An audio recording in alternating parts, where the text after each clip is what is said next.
Dear students, myself doctor Akhilesh Kumar. आज हम BSc part first में प्रायोगिक परीक्षा के लिए अभ्यास कार्य करेंगे और आज हम उसमें कार्बनिक यौगिकों में क्रियात्मक समूह की पहचान, यानी ऑब्जेक्ट क्या है हमारा, to detect the elements and functional groups in the given organic compound. दिए गए कार्बनिक यौगिक में तत्व और क्रियात्मक समूह की पहचान करना। चूँकि आप लोग 12th से आए हो और आपने वहाँ पे भी प्रायोगिक कार्य किया है जिनमें फंक्शनल ग्रुप था, रेडिकल्स थे और मेल्टिंग बॉइलिंग पॉइंट, इस तरह के आपके हल्के फुल्के प्रैक्टिकल थे। यहाँ हमको उनको और डिटेल में समझना है और उसके बाद उनके टेस्ट करने हैं। सबसे जो पहले जब आप इसको प्रायोगिक कार्य को करते हैं तो पहला काम इसमें क्या होता है, बहुत सावधानी और जो भी आप एपरेटस इंस्ट्रूमेंट लेते हो वो क्या होना चाहिए, साफ़ सुथरा होना चाहिए। इस चीज़ का विशेष रूप से ध्यान रखेंगे। पहला जो ये ऑर्गेनिक कंपाउंड आपको देते हैं जिसमें फंक्शनल ग्रुप आपको टेस्ट करना है, उसमें पहला काम है प्रारंभिक परीक्षण। इनिशियल जो आप टेस्ट करते हो, उस इनिशियल टेस्ट में आपको पहली है भौतिक अवस्था। सामान्य ताप व दाब पर दिए गए यौगिक की अवस्था पर ध्यान देते हैं। ये ध्यान देते हैं कि वो ठोस है, द्रव है या सेमी सॉलिड है या विस्कस है। इस अवस्था को हम क्या कर लेते हैं, नोट कर लेते हैं। भौतिक अवस्था से यौगिक का अनुमान लगाया जा सकता है। ये तो पहला, जब आपको जो दिखेगा उसको पहला काम तो ये करना है। दूसरा, रंग। कुछ यौगिकों के कैरेक्टरिस्टिक कलर होते हैं, अतः यौगिक का रंग उसके परीक्षण में काफ़ी सहायक होता है। जैसे बहुत हल्का पीला रंग है, nitrobenzene, ortho, meta, para nitrotoluene, meta nitrobenzene, meta nitrophenol आदि हो सकते हैं। इसी तरह पीला रंग है तो नाइट्रो यौगिक या मेटा पैरा नाइट्रोएनिलीन्स, आइडोफोम आदि हो सकते हैं। नारंगी रंग है तो आर्थो नाइट्रोएनिलीन या फेनेंथ्रोक्विनोन हो सकता है। लाल रंग है तो मेथिल ऑरेंज या कुछ एजोरंजक भी हो सकते हैं। हरा पीला रंग है तो आर्थो मेटा नाइट्रो बेंजल्डिहाइड हो सकता है। और लाल भूरा है तो अशुद्ध अवस्था में एमीन्स हो सकता है। तो यहाँ पर रंग हल्के पीले रंग का क्रिस्टल है जो आपको हम समझाना चाह रहे हैं इसमें एक अभ्यास कार्य में। अब अगला जो इसमें है भौतिक अवस्था, रंग। अब अगला स्टेप क्या है कि उसकी स्मेल कैसी है, गंध कैसी है। कुछ कार्बनिक यौगिकों की विशिष्ट गंध होती है, इसलिए गंध यौगिक की पहचान के लिए सहायक होती है। जैसे फलों जैसी रुचिकर गंध, एस्टर, ईथर, हेलोजन्स वगैरह में क्लोरोफॉर्म, कार्बन टेट्राक्लोराइड। कार्बोलिक गंध कुछ जैसे फिनॉल है।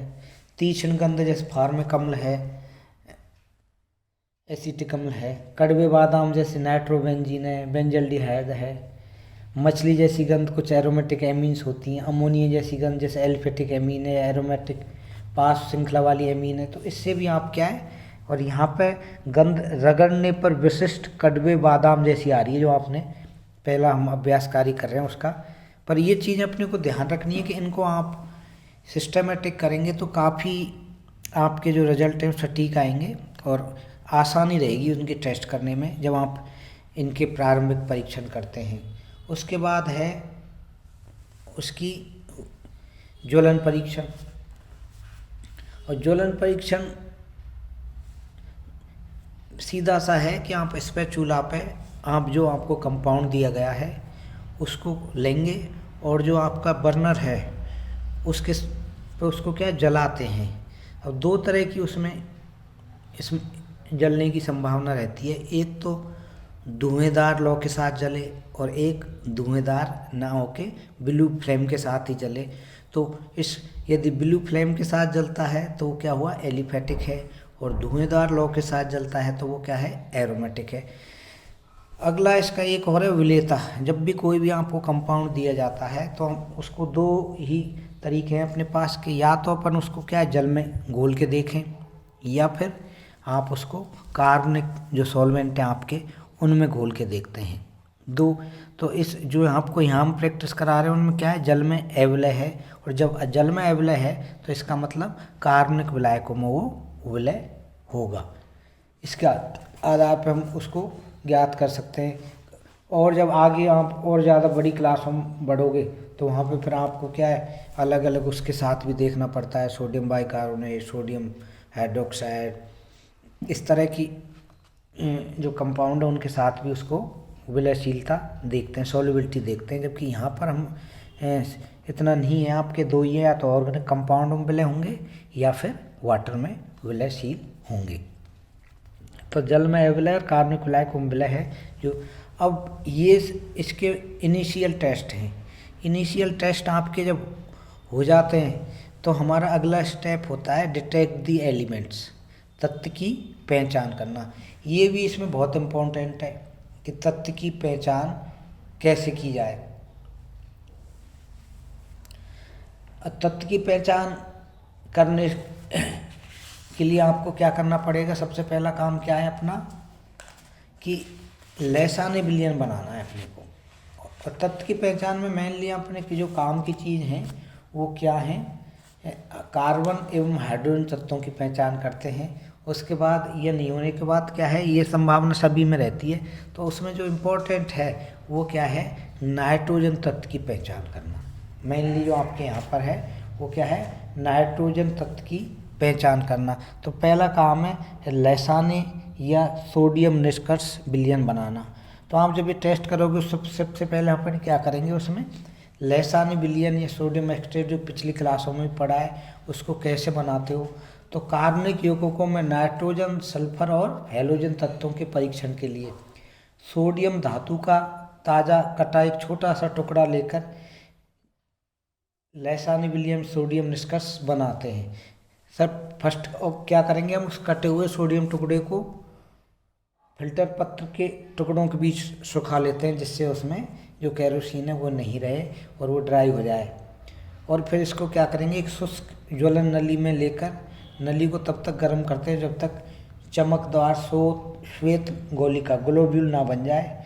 ज्वलन नली को कुछ समय तक ठंडा कर इसमें दिए गए पदार्थ, जो आपको हम पदार्थ दे रहे हैं, कंपाउंड दे रहे हैं, उसको उसमें डालते हैं। और अब इसे क्या करेंगे, आप रक्त तक गर्म करते हैं और एक छोटे बीकर या परख नली में 10 से 15 ml आसुत जल में उसको क्या करेंगे, डालेंगे। तो वो क्या होगी, जनरली टूट जाती है। यदि वे नहीं भी टूटे तो कांच की छड़ से उसको अपन तोड़ सकते हैं। अतः इस विलयन को कुछ समय तक उबालेंगे और छान लेंगे।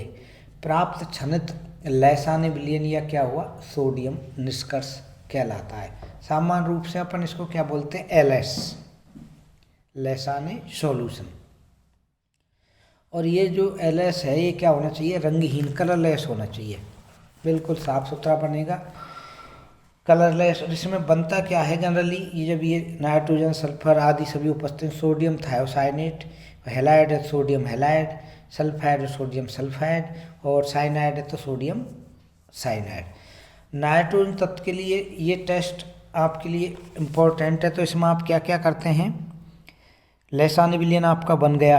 अब इसमें क्या डालेंगे, ताज़ा बना हुआ FeSO4 का विलयन डालते हैं और 1 या 2 बूंद NaOH की, सोडियम हाइड्रोक्साइड की, और फिर इसको क्या करेंगे, अपन गर्म करेंगे, धीरे धीरे गर्म करते हैं। फिर ठंडा कर, जब गर्म के बाद उसको हम क्या करेंगे, धीरे धीरे ठंडा हो जाएगा और 1 से 2 बूंद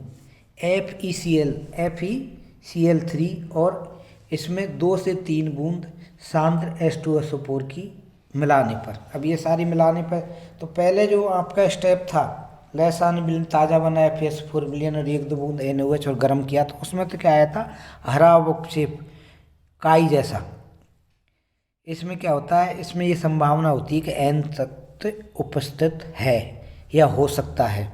अब आपने उसके बाद इसमें FeCl3 डाला और H2SO4 डाला तो विलयन का रंग प्रेसियन ब्लू या नीला या हरा हो जाता है। तो इससे क्या पता चलता है कि नाइट्रोजन तत्व उपस्थित है। तो अतः इससे अपन क्या निष्कर्ष निकाला अपन ने कि अतः नाइट्रोजन तत्व उपस्थित है। ये सभी आपके कंपाउंड जिसमें चाहे नाइट्रोजन है चाहे नहीं है, सब में आपको इसको करना है। जैसे इनिशियल परीक्षण सभी का सिस्टमेटिक करना है, उसी तरह डिटेक्ट द एलिमेंट्स को भी सभी को करना है, चाहे उसमें नाइट्रोजन प्रेजेंस है चाहे तत्व या एब्सेंट है। इसके बाद जब ये पूरी प्रोसेस हो जाती है, इसमें बनता क्या है एक्चुअल में, देख फेरोसाइनाइड प्रेसियन ब्लू बनता है, जिसका फॉर्मूला क्या होता है Fe4FeCN का होल 6 का होल थ्राइस, ये बनता है। यदि सल्फर उपस्थित होती है इसमें तो रक्त जैसा लाल रंग प्राप्त हो जाए, जिसका नाम जो क्या है फेरिक सल्फोसाइनाइड FeCNS का होल थ्राइस। तो इससे यहाँ पर सभी का अपने को क्या है परीक्षण करना है। अब क्रियात्मक, ये आपके नाइट्रोजन उपस्थित है अनुपस्थित है इसका पता चल गया है, इसमें आपने को दिया गया है उसमें क्या है नाइट्रोजन उपस्थित है। अब जब नाइट्रोजन उपस्थित है तो आप इसमें क्या संभावना रहती है, क्रियात्मक समूह नाइट्रो समूह हो, NO2 या NH2 या आपके CONH2, आपके इनमें से तीनों में से कोई एक तत्व इसमें है जो कि फंक्शनल ग्रुप से जुड़ा हुआ है। अब क्रियात्मक समूह का परीक्षण टेस्ट फॉर फंक्शनल ग्रुप जो ये दिए हम प्रैक्टिस करा रहे थे, इसमें पहला क्या है, जब नाइट्रोजन प्रेजेंस का पता चल गया क्योंकि नाइट्रोजन इसमें प्रेजेंट है, तो पहला मूल्यांकन परीक्षण करते हैं। मूल्यांकन परीक्षण में क्या करेंगे, एक परख नली में पदार्थ की थोड़ी मात्रा जो आपको दिया गया है ऑर्गेनिक कंपाउंड मात्रा लेते हैं और उसमें एल्कोहल मिलाकर संतृप्त विलयन बना लेते हैं, सैचुरेटेड विलयन बना लेंगे। उसके पश्चात उसमें कैल्शियम क्लोराइड या अमोनियम क्लोराइड विलयन की कुछ बूंदें व थोड़ा सा जिंक डस्ट जस्ता चूर्ण डालकर मिश्रण को क्या करेंगे 3 से 4 मिनट तक खूब गर्म करते हैं। विलयन जब खूब गर्म हो जाए उसके बाद विलयन को ठंडा करते हैं। विलयन को एक अन्य परख नली में जब ठंडा हो गया तो उसको एक अलग परख नली में लिए गए टॉलरेंट अभिकरक में सीधे ही छान लेते हैं। टॉलरेंट में इसको क्या कर लेंगे, जो कि आपकी लैब में मिलता है। टॉलरेंट में जब होता है तो इसमें क्या ऑब्जर्व किया हुआ कि टॉलन अभिकर्मक अपचयित हो जाता है और भूरा काला स्लेटी अवक्षेप यह कहेंगे सिल्वर मिरर बनता है, रजत दर्पण वहाँ पे बन गया। तो इससे क्या निष्कर्ष निकला कि नाइट्रो समूह उपस्थित है, NO2 समूह उसमें उपस्थित है। जब ये हो गया तो एक अपन और टेस्ट कर सकते हैं उसकी बिल्कुल कि मैं नाइट्रो समूह उपस्थित है कि उससे बिल्कुल कंफर्म हो जाए। तो दूसरा क्या है, एजोडाइज टेस्ट है, एजो रंजक परीक्षण। एजो रंजक परीक्षण में हम क्या करते हैं कि जो पदार्थ है कंपाउंड जो आपको दिया गया है ऑर्गेनिक, उसकी 0.5 ग्राम पदार्थ में 1 ग्राम दानेदार टिन SN धातु व 2 से 3 मिली कंसनट्रेट HCl मिलाकर बने मिश्रण को निरंतर हिलाते हुए 3 से 4 मिनट तक क्या करेंगे गर्म करते हैं और गर्म मिश्रण को फिर क्या करेंगे छान लेते हैं। अब इस 0 डिग्री तक, अब इसे क्या करेंगे 0 डिग्री के लिए अपने को क्या करना पड़ेगा, बर्फ़ की हेल्प लेनी पड़ेगी। बर्फ़ की सहायता से उसको अपन 0 डिग्री तक ठंडा कर उसमें सोडियम नाइट्राइड NaNO2 मिलाते हैं। मिश्रण में बीटा नेप्थॉल का क्षारीय विलयन मिलाएंगे। अब ये सारा मिलाने के बाद आगे जब इसको अपन ऑब्जर्व करते हैं, परीक्षण करते हैं, तो क्या होगा, लाल नारंगी रंजक या अवक्षेप बना है। PPT आ गया आपका लाल नारंगी। इससे क्या निष्कर्ष निकला कि नाइट्रो समूह निश्चित है। और हमको इसमें नाइट्रो समूह को निश्चित हो गया क्योंकि 2 टेस्ट कर लिए और आपको आपने सबसे पहले किया था डिटेक्ट द एलिमेंट, नाइट्रोजन तत्व का परीक्षण।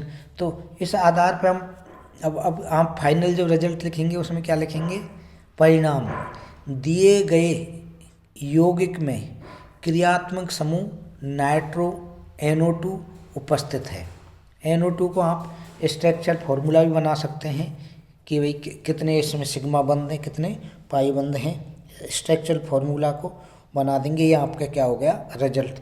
तो जितने भी आपको कंपाउंड देंगे जो आपके फंक्शनल ग्रुप उसमें डिटेक्ट करना है और तत्व परीक्षण करना है, तो उसमें ये जो मैंने ये जो प्रोसेस बताया है बिल्कुल उसी हिसाब से करना है। पहले प्रारंभिक परीक्षण, इसके में भौतिक अवस्था, रंग, गंध, ज्वलन परीक्षण, विलेयता, ये सारी करनी है। उसके बाद आप डिटेक्ट दी एलिमेंट, इसमें नाइट्रोजन की उपस्थिति तत्व की क्लियर करनी है कि है या नहीं है।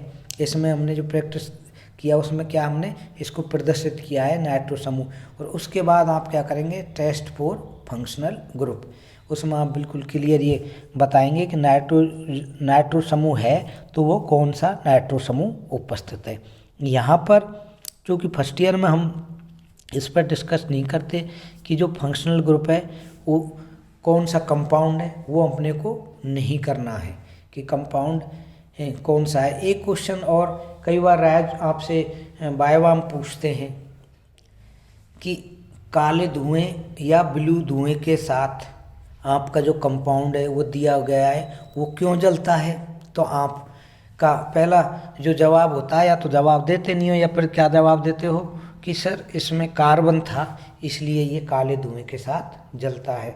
क्योंकि हम कार्बन आप जो सारे कंपाउंड लेंगे ऑर्गेनिक कंपाउंड उनमें सभी में क्या होता है कार्बन उपस्थित होता है, इसलिए उनको कार्बनिक या ऑर्गेनिक कंपाउंड कहते हैं। तो इसका जवाब कार्बन नहीं हुआ, इसका जवाब आप क्योंकि दो हैं एलिफेटिक और एरोमेटिक, तो एलिफेटिक काले धुएं के साथ नहीं जलते जबकि एरोमेटिक जो कंपाउंड है वो क्या जलते हैं काले धुएं के साथ। तो एरोमेटिक जब आपने बता दिया इसका मतलब उसमें बेंजीन रिंग उपस्थित है, कहीं बेंजिल समूह उपस्थित है, बेंजीन रिंग उपस्थित है। तो जब उसको आप इस चीज़ को ऑब्जर्व करते हैं तो ये देखते हैं कि जहाँ पर बेंजीन है इसका मतलब कार्बन की कम से कम 6 कार्बन वहाँ पर उपस्थित है। इसका मतलब जब आप उसकी परसेंटेज निकालोगे कार्बन की तो उसमें क्या होगी कार्बन की परसेंटेज या प्रतिशतता अधिक होने की वजह से वो काले धुएं के साथ जलता है। जबकि एलिफेटिक हैं उनमें कार्बन की प्रतिशतता और जो आपके उसके साथ जुड़े हुए हैं हाइड्रोजन, नाइट्रोजन या और कोई भी ग्रुप जुड़ा हुआ है उनकी प्रतिशतता ज़्यादा होती है, इसलिए वो काले धुएं के साथ नहीं जलते। जबकि एरोमेटिक कंपाउंड हैं उनमें कार्बन की प्रतिशतता ज़्यादा होती है। कार्बन आपको पता है जब उसको आप ऑक्सीजन की प्रेजेंस में जलाओगे तो वो क्या करेगा काला धुआं निकालता है, इसलिए वो काले धुएं के साथ जलता है। तो इस एक पहला प्रायोगिक परीक्षा है, जब भी आपकी अभी लैब खुलेंगी तो हम इनको वहाँ पे भी आपको प्रैक्टिस कराएंगे, पर इसको अपने को जो आज मैंने बताया उसको ढंग से समझना है। आगे और भी जिनमें कार्बन नाइट्रोजन अनुपस्थित है उन पर डिस्कस करेंगे। तो दोनों तरह के आपके कंपाउंडों पे अपन डिस्कस करेंगे। और क्योंकि दो तरह के आपके दिए जाते हैं, या तो आपके कंपाउंड हैं वो सॉलिड होंगे या क्या होंगे वो लिक्विड होंगे। तो सॉलिड वालों को अपन एक साथ करेंगे, लिक्विड वालों को अपन अलग से करेंगे। आज इतना ही, धन्यवाद।